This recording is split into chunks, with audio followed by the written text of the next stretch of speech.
Bonjour les gars, bienvenue dans cette nouvelle vidéo. Alors les gars, dans notre dernière vidéo, nous avons vu la projection verticale et la projection horizontale. Bon, plus précisément dans la dernière vidéo, on a parlé de la projection verticale. Et nous avons vu qu'avec la projection verticale, on réussissait à extraire des caractères comme ça les gars. Vous voyez? Donc c'est ce qu'on a fait dans la vidéo récente. Qu'est-ce que j'ai changé ici? J'ai rien changé en fait. J'ai juste mis ces nouvelles paramètres ici pour pouvoir ne pas afficher tous les caractères en fait. Donc je n'ai rien changé. Comme ça, j'ai juste affiché les 4 premiers caractères. Voilà. Parce que ça m'occupait trop l'espace vu que ça affichait tous les caractères là les gars. Donc dans la vidéo d'aujourd'hui, on va mettre en place une fonction qui va permettre en fait de mettre ces caractères à l'échelle. Par exemple, vous voyez ici, les caractères sont de tailles différentes, vous voyez. Les images extraites sont de taille, voilà, le i s'il démontre. Vous voyez que ce i est de taille combien? 50 x 5, vous voyez. Par contre, les autres ne sont pas de la même taille. Donc, il peut arriver que les caractères extraits ne soient pas de même taille. Par exemple, ce t qui va être extrait ne sera pas de même taille que le x qui a été extrait, vous voyez. Donc, le but de la vidéo d'aujourd'hui, c'est de mettre en place une fonction qui occupait une image en entrée, une image comme ça, une image d'un caractère en entrée, et retourne une image d'une taille que nous avons définie, par exemple de taille 64 x 64 en sortie. Comme ça, on aura les images de même taille, les gars. Donc, bon, on va mettre en place la fonction, vous allez voir, les gars, sans plus tarder. Et ça va beaucoup nous aider parce que vous voyez, on veut mettre en place un modèle OCR. Donc, on doit devoir entraîner un algorithme de traitement, un algorithme de classification d'images. Et si on lui passe des images de tailles différentes comme ça, c'est pas très pertinent, les gars. Autant mieux passer les images de même taille. D'accord, les gars? Bon, on a déjà trop parlé. On passe au concret. N'oubliez pas, les gars, dans cette série, nous voulons mettre en place un modèle d'OCR from scratch, les gars. Donc, en développant toutes les fonctions de A à Z, les gars. N'hésitez pas donc à vous abonner, de partager la vidéo pour ceux qui sont intéressés, les gars. Sans plus tarder, donc, on passe à notre fonction. Déjà, je vais l'appeler Center and Size, d'accord? Comme s'il va récupérer la lettre, zoomer, ou peut-être diminuer la taille et centrer, d'accord? Donc, en entrée, on va lui passer une lettre en entrée, lettre image comme ça. Et on va définir une taille ici. Bon, nous, on veut les images de taille 64 x 64. Vous pouvez mettre 32 x 32, comme vous voulez. Sachant que 64 fois, plus la taille de la sortie que nous voulons ici est grande, plus si on entraîne un modèle, par exemple, de CNN dessus, ça va demander aussi beaucoup de calculs, les gars. Alors, comment on peut faire cette fonction pour zoomer? En fait, c'est une fonction qui va zoomer juste, les gars. Qui va resizer, c'est mieux, pas de zoomer, qui va resizer, d'accord? Déjà, on récupère la taille. Qu'est-ce qu'on peut faire, les gars? On a notre image ici. Bon, on peut calculer la taille de l'image en entrée. On va appeler ça nombre de lignes, nombre de colonnes égale à lettre image point shape. Voilà, là on a la taille. Déjà, qu'est-ce qu'on peut faire? Voilà, on peut créer un tableau blanc qui est de taille comme ça. On va créer un tableau blanc. Comme ça, sur ce tableau blanc, on va écrire notre lettre. D'accord, les gars? On peut l'appeler canvas. Pour créer un tableau blanc, c'est simple. On fait NumPy-1. On sait que les pixels qui ont la valeur 1, ce sont des pixels blancs, d'accord? Donc, on va faire 1. Ici, on va lui passer juste la taille. Non, on va lui passer la size plutôt. Comme ça, voilà, on va lui passer plutôt size. Comme ça, c'est un peu comme notre cible, les gars. C'est notre cible. Donc, c'est sur ce tableau blanc qu'on va écrire notre lettre. D'accord, les gars? On va mettre en place la logique d'écriture de cette lettre. Déjà, qu'est-ce qu'on peut faire? On va calculer un ratio qui va nous permettre de savoir si on va zoomer ou si on va diminuer la taille. Si on va zoomer ou dézoomer. Donc, on va calculer un ratio. On va appeler ça ratio. Alors, le ratio, c'est minimum de... On va prendre le minimum. On va calculer ratio size. Alors, on fait moins 4. On fait par exemple moins 4 pour laisser un petit bordure. Et là, on divise par H. D'accord. Pareil, on fait pour le ratio en Y. Moins 4 divisé par W.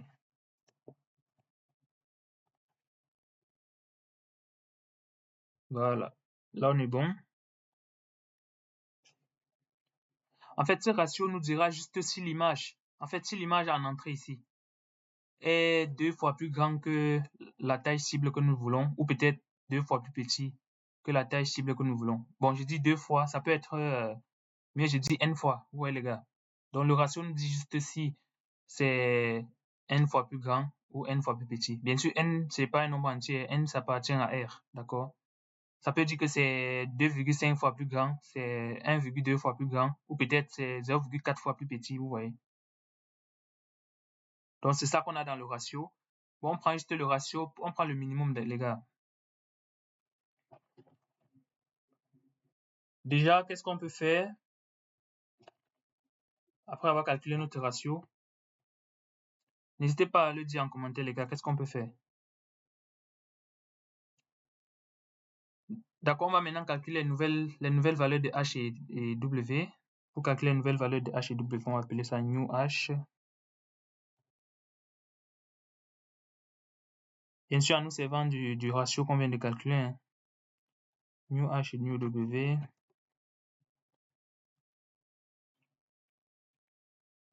Donc, la nouvelle valeur de H est égale à H fois le ratio.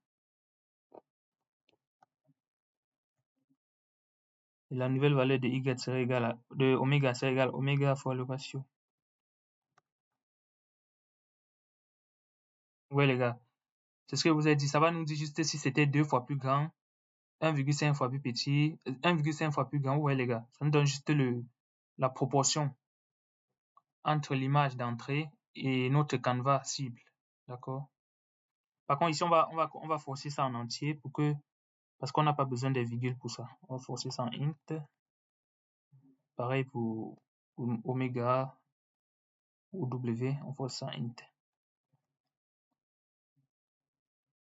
Je pense qu'on est bon. Comme ça, là, on a les nouvelles tailles de la lettre qui peut bien sûr suffire sur le canevas que nous avons créé.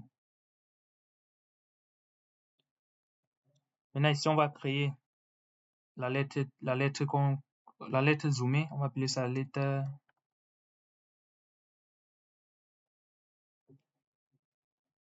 Bon, c'est mieux d'appeler ça lettre resize.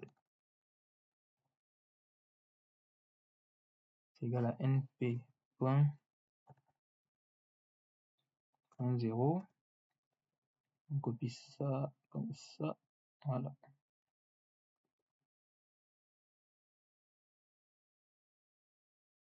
Voilà. Comme ça, ici, on a une matrice initiale qui contient juste les valeurs 1 et les valeurs, qui contient juste les valeurs 0. Et les valeurs 0, c'est les pixels noirs. Donc, ça va contenir déjà le fond comme ça, les pixels noirs.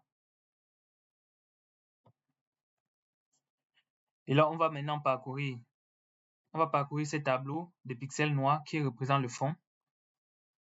Et quand on le parcourt, les gars, qu'est-ce qu'on fait? On prend les valeurs qui sont définies déjà dans notre image d'entrée, d'accord? On remplace. Donc, on va faire for ling in range. Les lignes, c'est new h.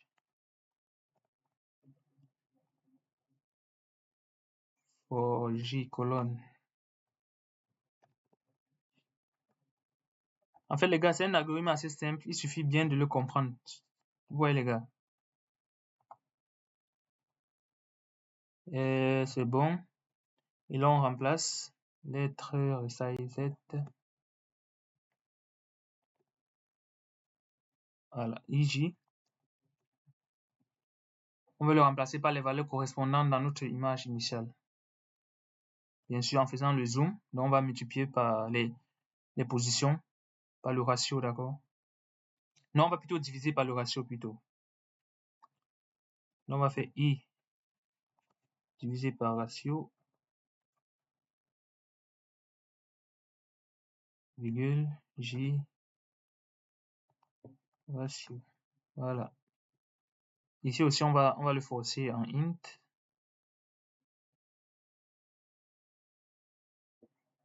Sinon, ça va nous faire n'importe quoi.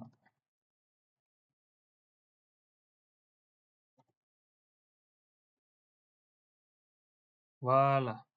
Là, on est sûr qu'on a zoomé notre image. Maintenant, qu'est-ce qu'on peut faire après le zoom? En fait, l'atterrissage, elle contient notre image zoomée ou dézoomée, d'accord? Ça dépend de la taille de l'image d'entrée. Maintenant, qu'est-ce qu'on peut faire? On peut prendre notre image qui a été zoomée ou dézoomée et le coller sur le canevas, d'accord? Et bien sûr, l'image qui a été zoomée ou dézoomée correspond bien sûr au canevas, donc on peut le coller dessus. Le canevas, c'est un tableau tout blanc et notre image, c'est notre image, on va le coller dessus.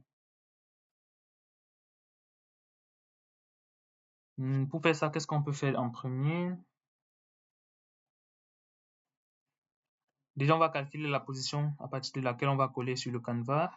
Pour le calculer, on va l'appeler, on peut appeler ça path. On peut appeler ça top tout simplement. Path top.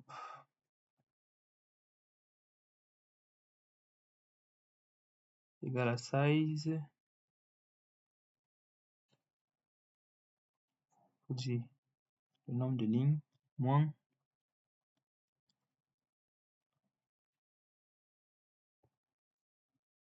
On va faire comme ça, on va diviser par 2 ici.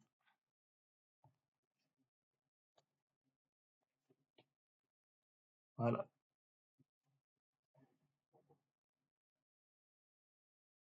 On va faire pareil pour la position en Y.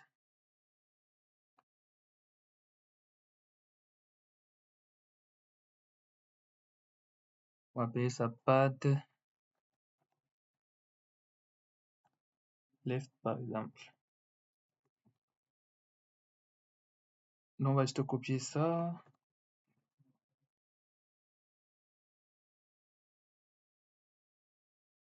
D'accord les gars. Là on est bon.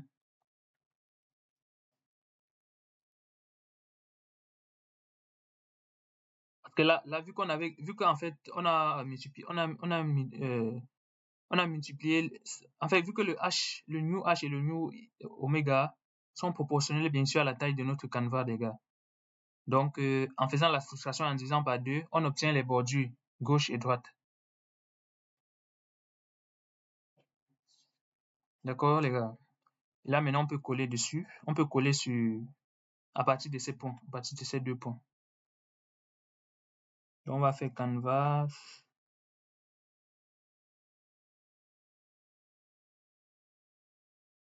C'est pas top jusqu'à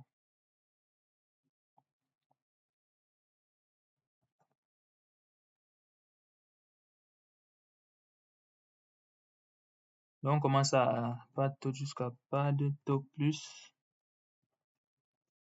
new h.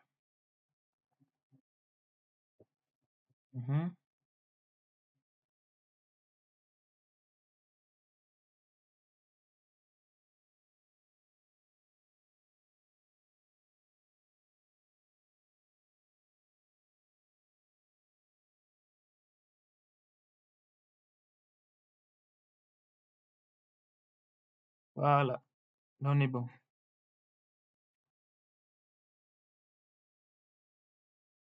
Là on passe cette valeur. On doit coller notre lettre resizée à cette position, d'accord les gars? Donc on fait égal à lettre resizée. Voilà. Comme ça on va coller cette image au-dessus du canevas et on retourne notre canevas.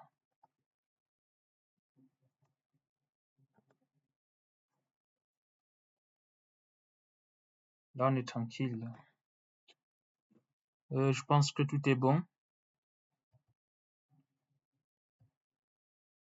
Vu qu'ici on a créé un tableau blanc, d'accord? Ici notre lettre est sur cette forme. Vous voyez les gars? Et en fait, oui, ça va causer un problème. Je pense que si on exécute comme ça, Je pense que ça va créer un problème au niveau d'ici parce que regardez les gars, regardez. Ici, notre lettre est sous cette forme. Donc, on a le fond noir et la lettre est en blanc comme ça, les gars. La lettre a la couleur blanche, d'accord? Ici, qu'est-ce qu'on a fait? Ici, on a créé un tableau noir pour la lettre. Et là, on a écrit dessus. Bon, on va exécuter, voilà. Exécutons d'abord ça, comme ça. J'ai l'impression que ça va créer problème. Maintenant, essayons d'appeler notre fonction. Pour l'appeler, n'oubliez pas les gars, on avait à faire ce bout de code pour pouvoir afficher les lettres. Donc, on peut l'appeler au niveau d'ici. Oui. En fait, au lieu d'afficher la lettre directement, on fait d'abord le resize avant d'afficher. Donc, je viens ici, je fais lettre égale à ma fonction. Je lui passe lettre. Voilà. Je pense qu'on est bon. On exécute. Il nous envoie un problème. Il dit quoi? Le problème c'est... Est-ce que vous voyez le problème, les gars? Dites-moi où se trouve le problème. Dites-moi où se trouve le problème. Ah, ici on n'a pas converti en minimum. C'est pour ça qu'il dit que tuple en int. Je pense que c'est pour ça.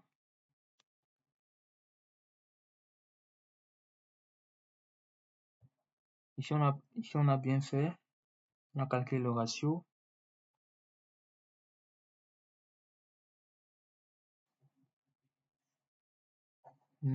Voyons plutôt ici.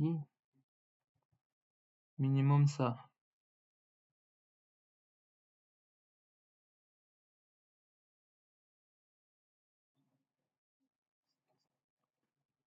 Alors, ici on a débugger ça, les gars.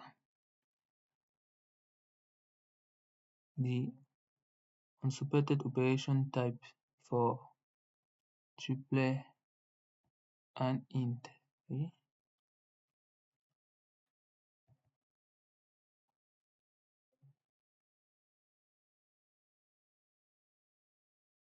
Et le problème se trouve ici, ratio. Ah, les gars, regardez, les gars. Le problème, c'est ici, les gars. Ici, on doit mettre quoi? On va mettre 0 pour pouvoir occuper le 64. Je me demande comment on a pu passer à côté de ça. Pour pouvoir aussi occuper le 64. D'accord?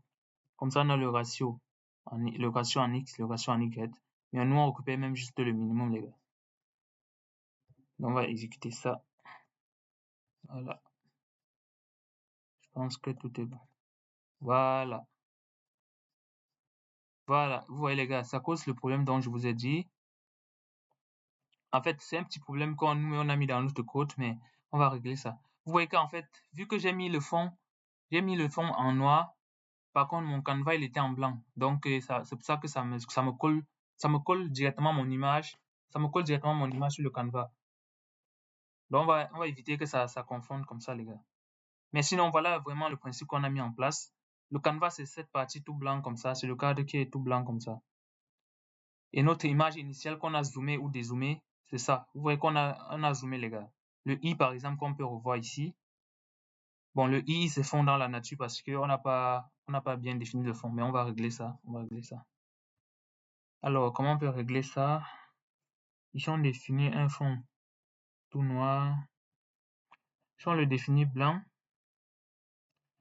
si on le définit blanc ici déjà, qu'est-ce que ça va faire?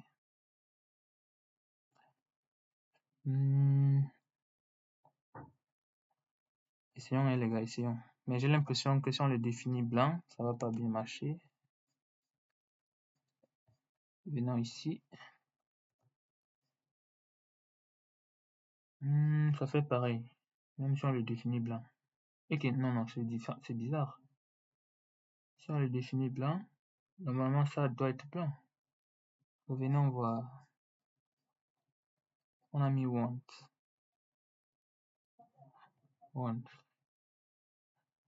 Et faisons à nouveau voir. Venons ici. C'est pas le problème. Bon, ça veut dire ça ne marche pas. Ça ne marche pas. Qu'est-ce qu'on peut faire? Ah oui, les gars, je pense ici. Ici, on peut faire ça. On peut inverser en fait. Oui, on inverse.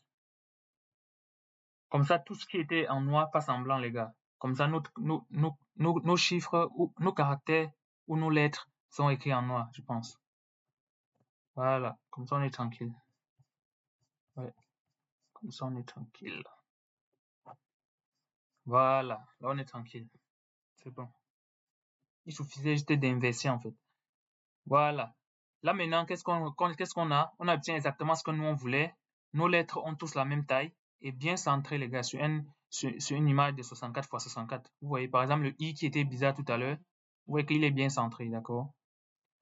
On peut même afficher pour tous nos lettres. Pour afficher toutes nos lettres, on peut effacer ça. Bon, pour afficher toutes les lettres de notre test qu'on avait fait ici, on avait dit ceci était un simple test, d'accord? Ceci est un test simple. Test simple, d'accord? On peut faire ça.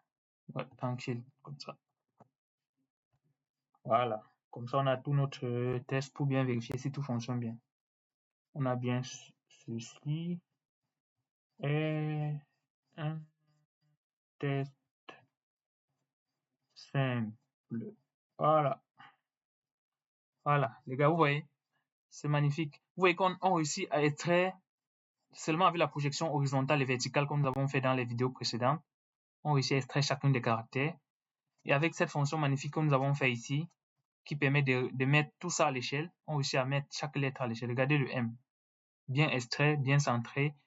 Et on peut y passer ça à un modèle pour pouvoir prédire les lettres. D'accord, les gars? Déjà, quelque chose me vient en tête, mais je pense qu'on va faire ça dans la vidéo suivante. Parce que vous voyez ici, les lettres occupent plusieurs pixels, les gars, mais vu que dans la vidéo précédente, on va faire un algorithme pour ça. On va faire un algorithme qui va mettre ça sur un seul pixel. Donc, qui va créer un squelette de cette lettre. Ouais, les gars.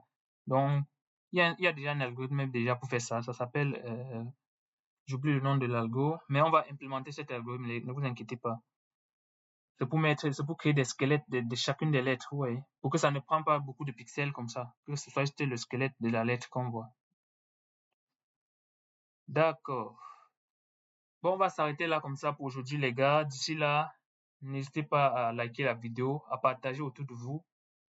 Et à très bientôt, les gars. Ciao, ciao.